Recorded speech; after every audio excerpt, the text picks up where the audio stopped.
The wind hits you before you even open your eyes.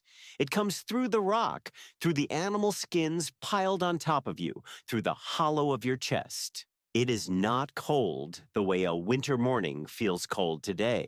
It is the kind of cold that wants to kill you. The kind that has already killed 3 people in your group this season. You are alive this morning because of a chain of decisions made by your ancestors over thousands of years. And those decisions were so precise, so counterintuitive, and so brutally effective that modern scientists are still unpacking them. This is the Ice Age, not a movie. Not a metaphor, the real thing. Between roughly 115,000 and 11,700 years ago, your ancestors navigated one of the most hostile climates in human history. Temperatures in parts of Europe and Asia dropped 10 to 15 degrees Celsius below what they are today. Ice sheets stretched from Scandinavia all the way down to northern Germany. Sea levels were more than 120 meters lower than they are now because so much of the planet's water was locked in ice. The landscapes they crossed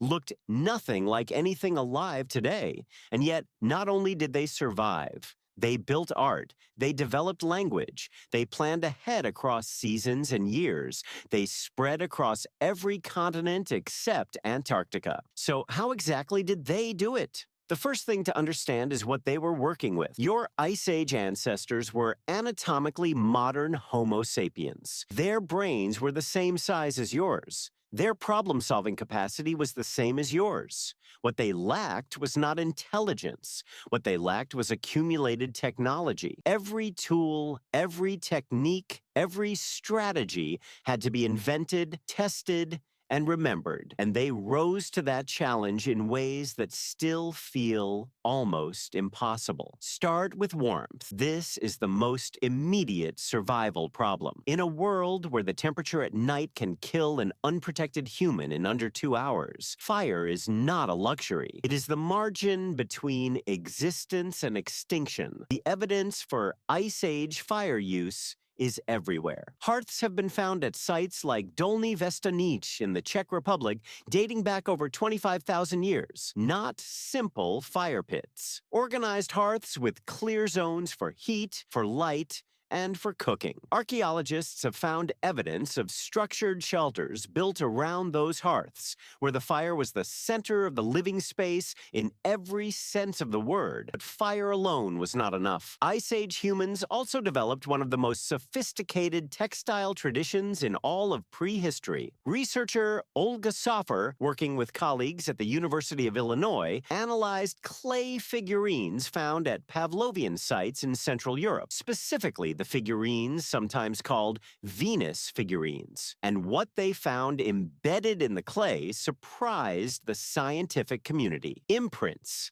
Fine, regular imprints of woven plant fibers. Evidence that Ice Age humans were weaving textiles over 25,000 years ago. These were not rough animal skins thrown over a shoulder. These were woven garments. Fitted, layered, structured clothing designed to trap body heat with the same logic that modern thermal wear uses today. Multiple thin layers create insulating air pockets. The outer layer blocks wind. The inner layer wicks moisture. Your Ice Age ancestors understood this, not in the language of physics, but in the language of survival passed down through generations. And then there were the needles. Bone sewing needles, some no thicker than a toothpick, appear in the archaeological record across Ice Age Europe and Asia. Sites like Kostanki in Russia have produced needles dating back over 35,000 years. This is not just craft. This is engineering. A fitted, sewn garment retains vastly more body heat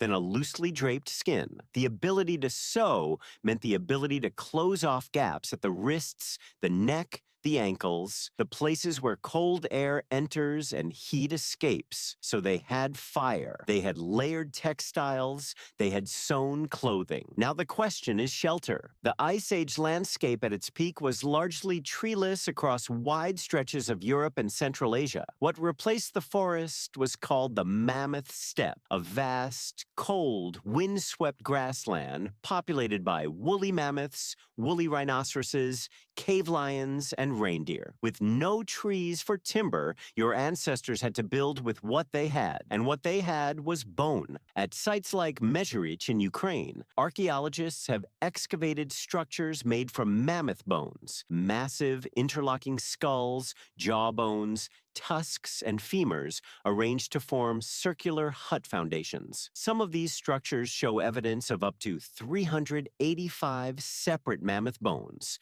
used in a single construction. The bones were stacked and interlocked the way you would stack stones, and then almost certainly covered with hides sewn together using those bone needles to create a sealed, insulated roof. These were not caves. These were engineered shelters on an open landscape built by people who understood load-bearing structures, understood how to seal against wind, and understood that a low-profile circular shape loses less heat than a tall rectangular one. The same logic that drives the design of modern Arctic survival shelters. Now let us talk about food, because warmth without calories is a temporary solution. In a cold climate, your body burns dramatically more energy just to maintain core temperature. Caloric demand goes up. The question is how to meet it. Ice Age humans were, above all, extraordinary hunters. The weapons they developed were not crude clubs and pointed sticks. They were precision instruments. Spear throwers, called atlatls, appeared in the archaeological record at least 20,000 years ago and possibly earlier. An atlatl is a short rod with a hook on one end that acts as an extension of the arm, dramatically increasing the speed and force of a thrown spear. It effectively gives a human the leverage of a much longer arm. The increase in throwing distance and impact force is enormous. With an atlatel, a skilled thrower can hit a target at 30 to 40 meters with enough force to penetrate thick hide. Anthropologist Lawrence Keeley, studying the evidence from Upper Paleolithic hunting sites, found clear evidence of coordinated ambush strategies. Animals were driven into narrow passes, frozen riverbanks,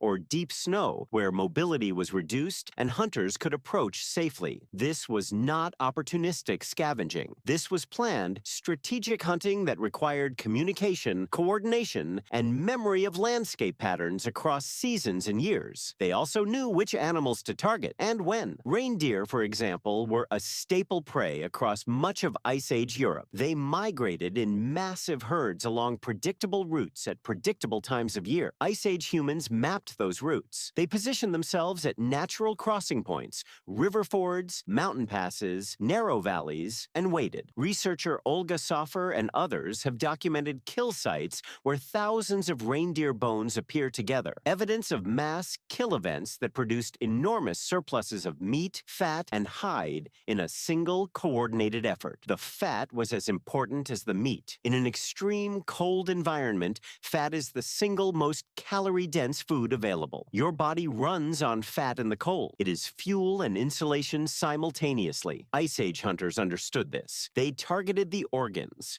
the liver, the kidney fat, the marrow extracted from smashed long bones. A technique called bone grease rendering, where crushed bones are boiled in water to extract the fat locked inside, has been documented archaeologically at multiple Ice Age sites. They were not wasting a single calorie. They could not afford to. Now let us reconstruct a day. Not a dramatic crisis day, but a midwinter day in a mammoth bone shelter somewhere on the Ukrainian plain, roughly 18,000 years ago. You wake in near darkness, pressed against two other bodies for warmth. The fire at the center of the shelter has burned to low coals. Someone reaches out with a long stick, pushes the coals together, adds dry dung, the most reliable cold weather fuel when wood is scarce. The fire rises. The shelter temperature climbs from survivable to comfortable in under 10 minutes. Outside, the temperature is somewhere around -20 Celsius. No one goes out unnecessarily. This is not laziness. laziness.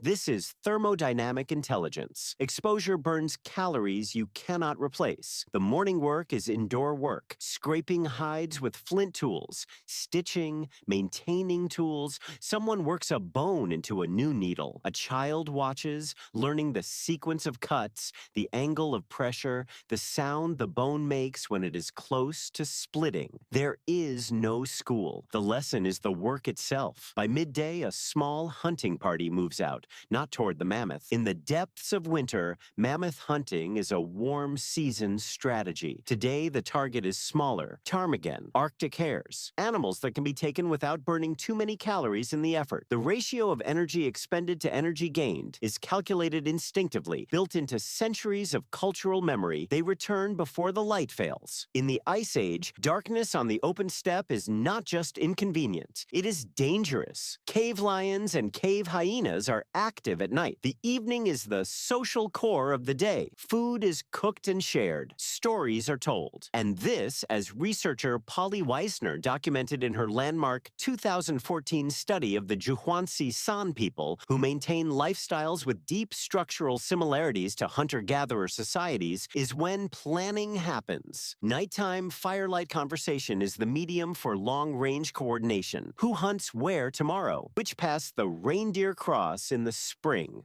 What the sky has been doing? Wiesner found that around 81% of daytime conversations among these groups were practical. But around campfires at night, over 80% of conversation was storytelling, information sharing, and social coordination. This is where the knowledge that kept groups alive across winters was transmitted, stored, and refined. The counterintuitive truth about Ice Age survival is this: it was not individual heroism that got your ancestors through. It was collective intelligence. The humans who survived the Ice Age were not necessarily the fastest, the strongest, or the most physically imposing. They were the ones embedded in the most functional social networks. Cooperation was the technology, the ability to share food across a bad season, to transmit a technique for rendering bone grease across 50 generations, to remember where the herd crossed the river 4 winters ago. These were the true survival advantages. And there is something deeply uncomfortable in that truth when you look at the modern world, because the skills your ancestors built across 100,000 years of Ice Age pressure, attentiveness, patience, cooperation, long-term thinking, the ability to sit in darkness with other people and share what you know, these are not museum exhibits. They are still in you, woven into the circuits of a brain that was shaped by precisely these pressures.